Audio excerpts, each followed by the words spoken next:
So welcome back to my channel. This is Gamer Dom, and the hot news on the World of Tanks forums at the moment. Well, there's two big pieces of news. Well, three big pieces of news. First up, the overmatch mechanics have been cancelled. So this was the contentious, shall we say, changes that were suggested in the test server, where in the past you would automatically penetrate a target no matter what angling, no matter what armor they had, if you were three times, if your shell was three times the millimeters of the target. So if you had a 30 millimeter hull, any shell of 90 millimeters or more would automatically pen.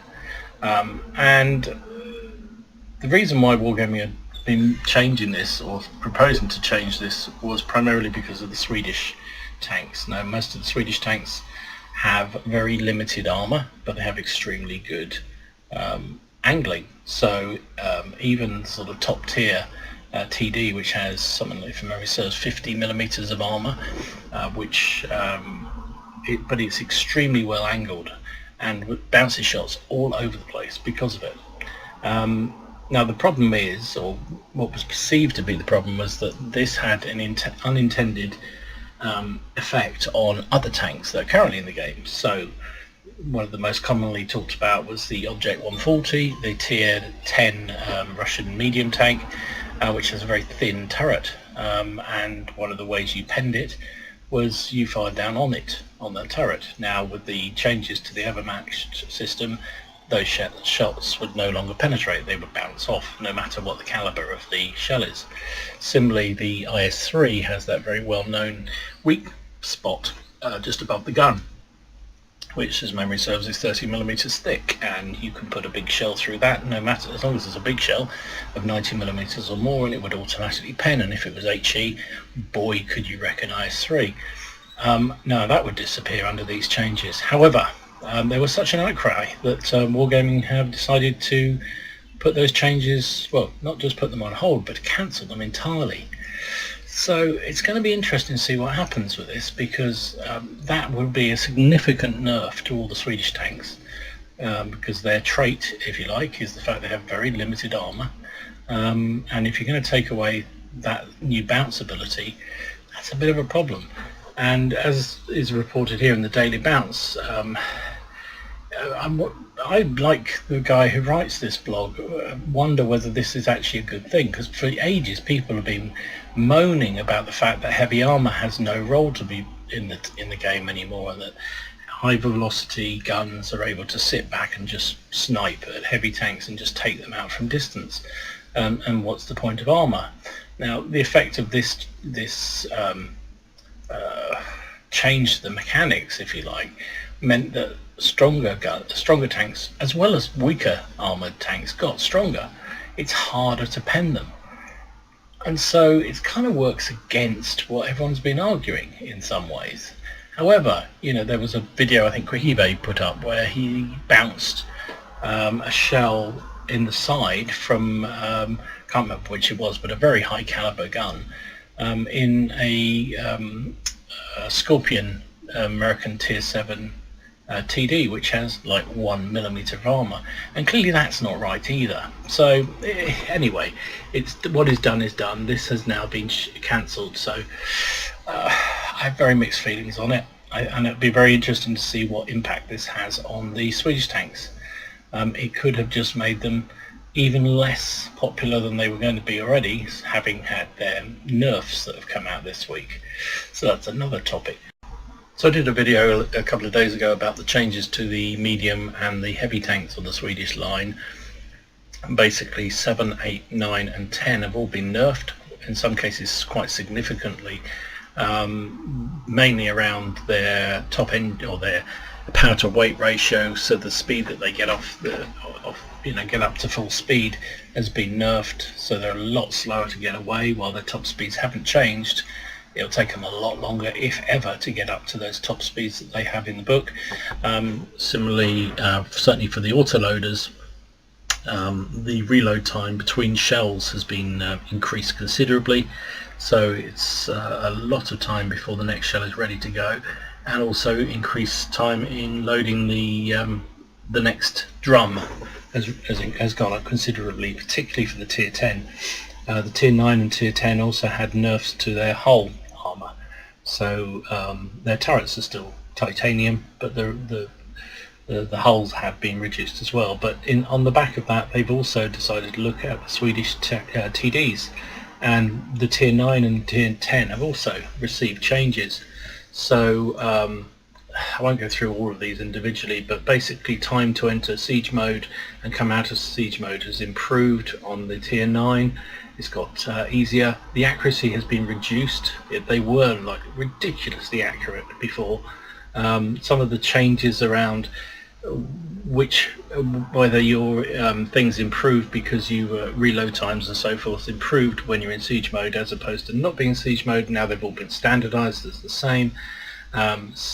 Vertical movement has been increased from 5 to 7.5 degrees, so that's interesting as well. And the speed of the machine has been increased when in siege mode. So previously, once you went into siege mode, it was almost impossible to move. You just barely creep forward. Now it's gone from 3 kph to 10 kph in both directions, and that's kind of interesting. That will make that play very, very interesting. Same with the tier 10. Siege mode, time to enter siege mode and come out of siege mode has been reduced quite considerably. Reload time has been standardized. Accuracy while in siege mode has been reduced.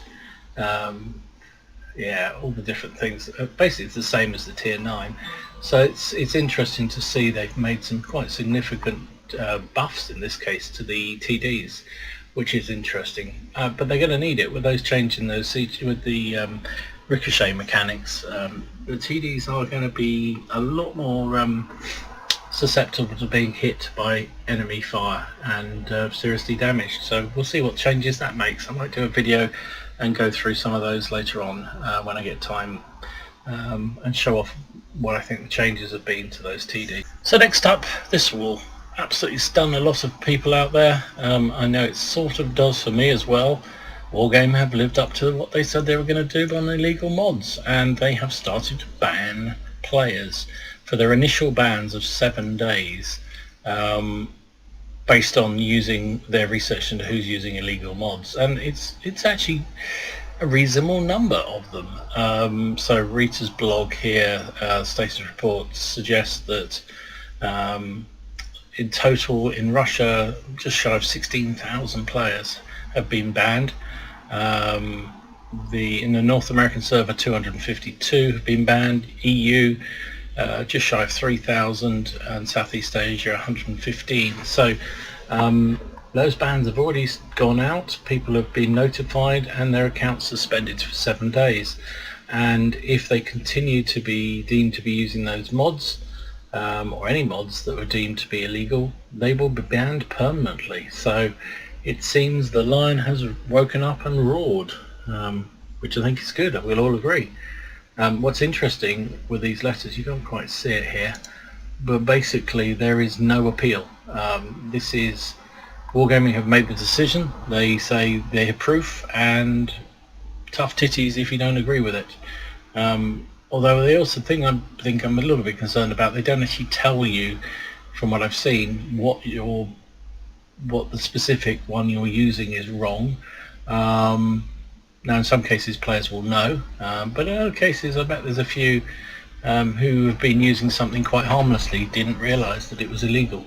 Now I'll say there's no, if they really want to carry on after their 7-day ban, they can reload the game in pure vanilla format, and then there's no danger of them being banned again. But it would have been helpful if they'd said in the note, I don't know, using, whatever the illegal mod is that they're supposed to be using. I can't think of one right now apart from aimbot, but that's a fairly obvious one. People will know is illegal.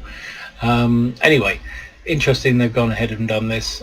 Interesting that they finally are doing something about illegal mods. So whoopie-doos. Just the remaining question, of course, to ask on this one is, what are players going to moan about when they get killed? I mean, obviously they'll continue to blame the stupid teammates for their inadequacies and how they didn't support them and they had to do all the work.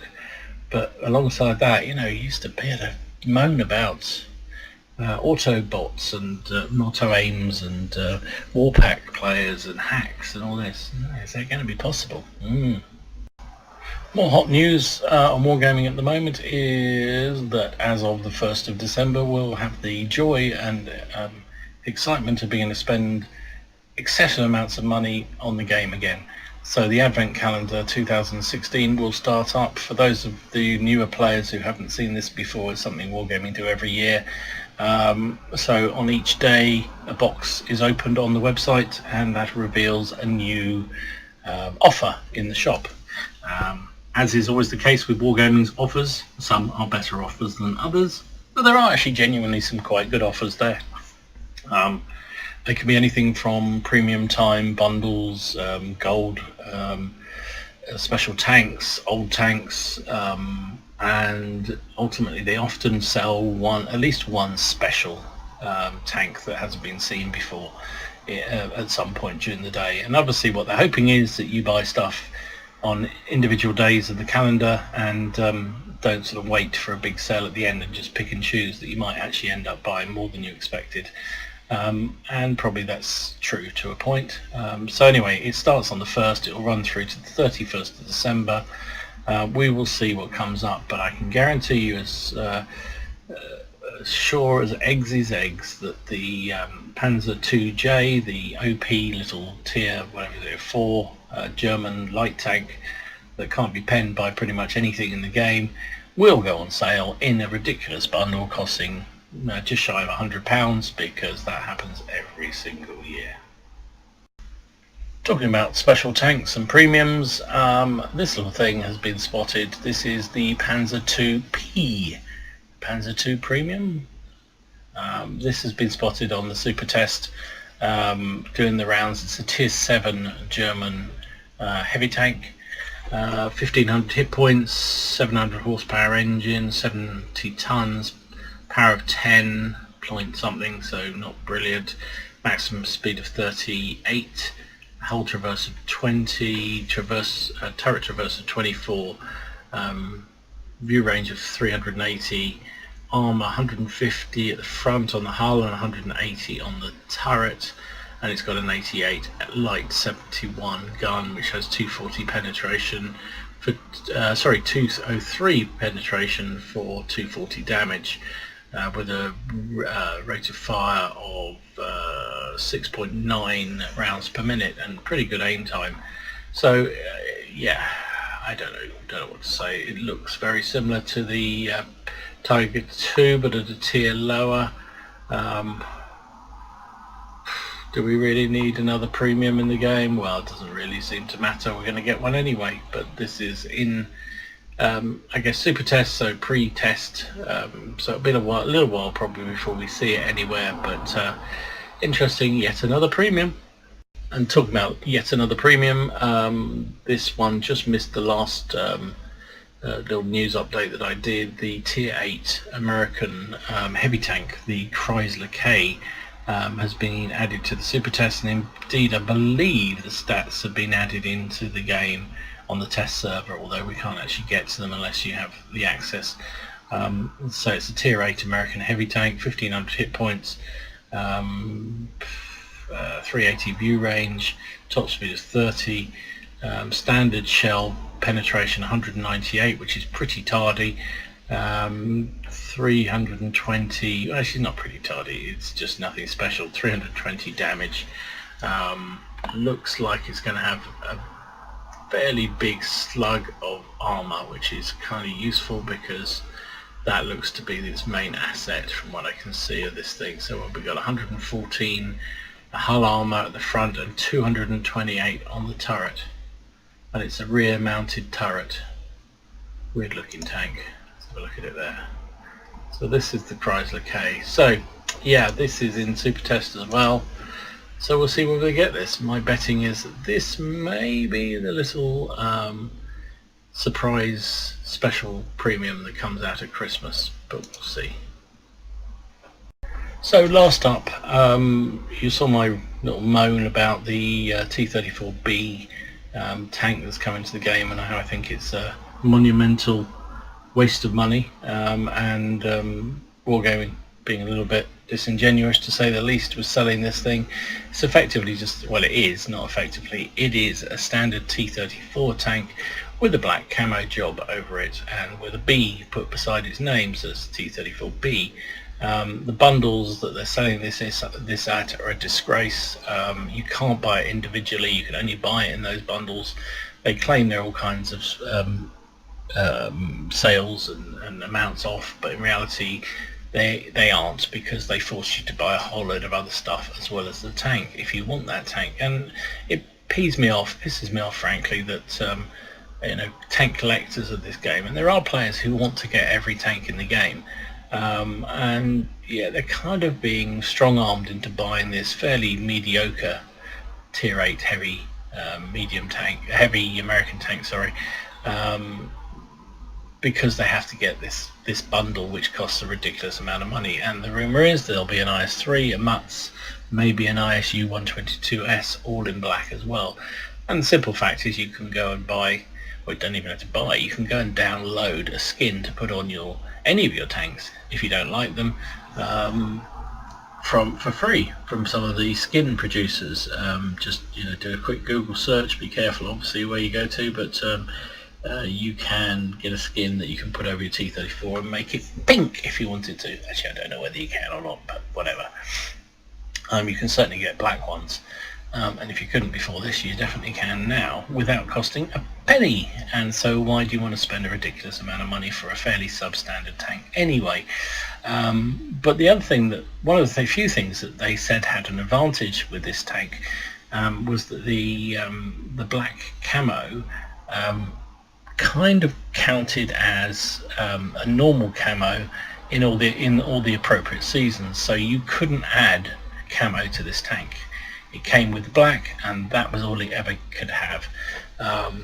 And what we thought was the case was that would have, a bit like some of the earlier tanks that are MX 1357 has the Wargaming League stripe on the side, and they said even though it can't be removed, you get the camo values as if it has camo on it, and we assume that the T-34B would be exactly the same. The Daily Bounce has done a bit of research on this and actually found that the T-34B, while it's better than a standard T-34 without camo, it's not as good with the T-34 normal with camo patterns. So the ratings are 5.07 with the T-34B, it's 3.93 with the T-34 without any camo, and 593 with the T-34 with camo. So yeah, that's kind of a bit concerning, because you always assumed that was the case. And they went back and looked at things like the girlfriend, the M41 90GF, the tier 8, it's German, isn't it? German light tank, which is like a bulldog on steroids. And so there is no non-black version of this. But if you look at the bulldog, they are pretty similar tanks, and so they compared the two.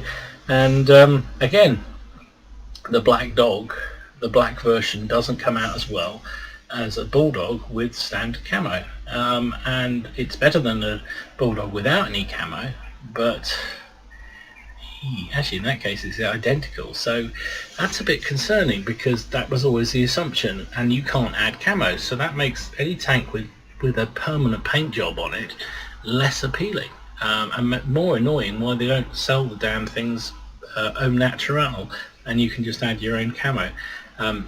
Like my rant around the Liberté and also the Trump American Tier 8 Premium. These things came with those god-awful paint jobs that they said was equivalent to having camo. Well, it doesn't appear that that's entirely true, and that's naughty in my book. I'm not very happy about it, because it means particularly the light tanks are losing out on camo, and there is nothing you can do to replace it and improve it. It is what it is. So yeah, I don't know what Wargaming do about this, but I hope they get to change it, because it's not good. It's not good at all. So anyway, that's a quick wrap up of some of the stuff I've seen over the last few days. Some interesting developments again. The ricochet mechanics and the changes to the Swedish lines are very, very interesting and telling. But similarly, I think it's frustrating with this business about camo and which premiums are being sold when. I think that needs a thorough look from Wargaming, and they had said before they would stop doing these overpriced bundles, but clearly they are carrying on with them, and that's fine. Offer an overpriced bundle, but then give us an opportunity to buy the tank au natural, just with a 50% crew, no equipment, no wonderful gold packages, no times whatever XP. Just give us the opportunity to buy the tank on its own with a 50% crew, and I betcha sales will go up. These packages are ridiculous, and they seem to be designed to milk particularly the European server players, and it's not acceptable, frankly. So sort your act out. That's me being pushy. So anyway, I hope you enjoyed this video. If you did, consider giving it a like.